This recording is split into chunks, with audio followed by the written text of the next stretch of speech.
Бүгүнкү сабагыбыз поэзия аркылуу тил үйрөтүү деп аталат. Тема эне тил, автор Расул Гамзатов, которгон Аман Токтогулов, даярдаган Алтынбек Исмаилов. А тапшырмасы бош орундарга ылайык келген сөздөрдү белгилеңиз. Эмнелерди укпайт, көрбөйт, сезбейт, таппайт адам түшүндө, өз өлүмүм кирди бүгүн түшүмө. Мааниси боюнча ушул боштукка кайсыл сөз туура келет?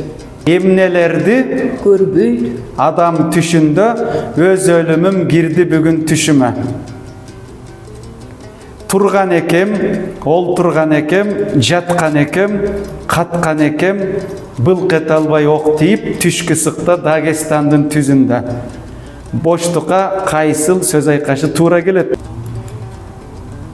жаткан экем, Былк эте албай ок тийип, түшкү сыкта Дагестандын түзүндө.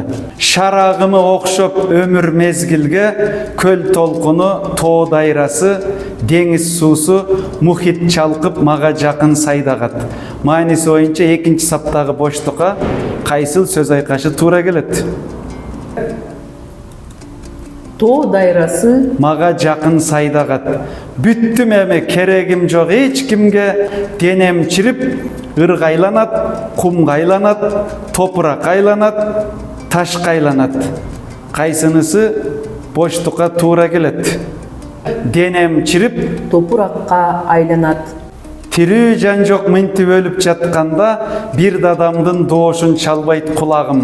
Жалгыз гана бүркүт сайрап, шаңшып, шакылыктап, чардап асманда, жана эликтин чүчкүргөнүн, ышкырганын, бышкырганын, кепшегенин угамын.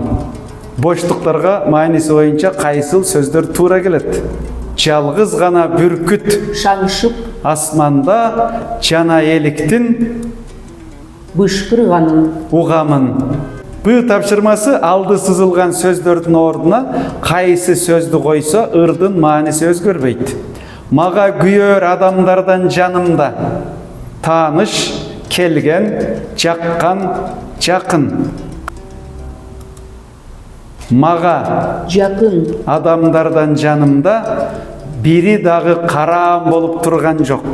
Караандын ордуна капа, чөлөк, ыза же куса деген сөздүн бирөөсүн коюшубуз керек.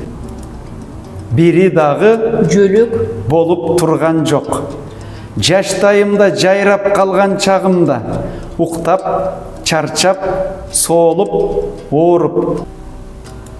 Туура, жаштайымда соолуп, калган чагымда, аны айтасың, кошок кошкон бир жан жок. Кошкондун ордуна жазган, айткан, ырдаган, кураган деген сөздүн бирөөсүн коюшубуз керек. Туурасы, аны айтасың, кошок айткан, бир жан жок. В тапшырмасы. Берилген сөздөр аркылуу бош орундарды толуктаңыз. 5-чи куплеттеги 4 сапта 8 боштук бар. Ар бир боштукка кашаанын ичиндеги сөздөрдү маанисине карап жайгаштырабыз. Өлүк тирик ортосунда, чымырап,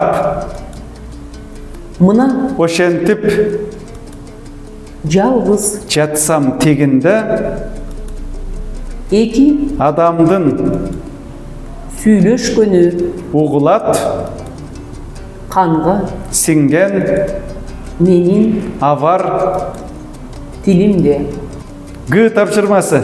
Алды сызылган сөздөр менен уйкашкан сөздөрдү таап, бош орундарга жазыңыз. Жатканымда өчүп оту денемдин, алар барат бакылдашып сүйлөшүп, жоругуна күлүп али Дегендин, гасан деген да бирөөнү тилдешип. Жүрөк болк деп кулак тостум мен үнгө, ошол үндөр денеме жан кийирди. Врач, бакшы шыпа болбой өлүмгө, өлгөн денем эне тилден тирилди. Д тапшырмасы. Алды сызылган сөз жана сөз айкаштарынын синонимдерин жазыңыз. Ар бир тилдин кудурети ошончо. Күчү, Öz ээсине dabaalыгы алардын.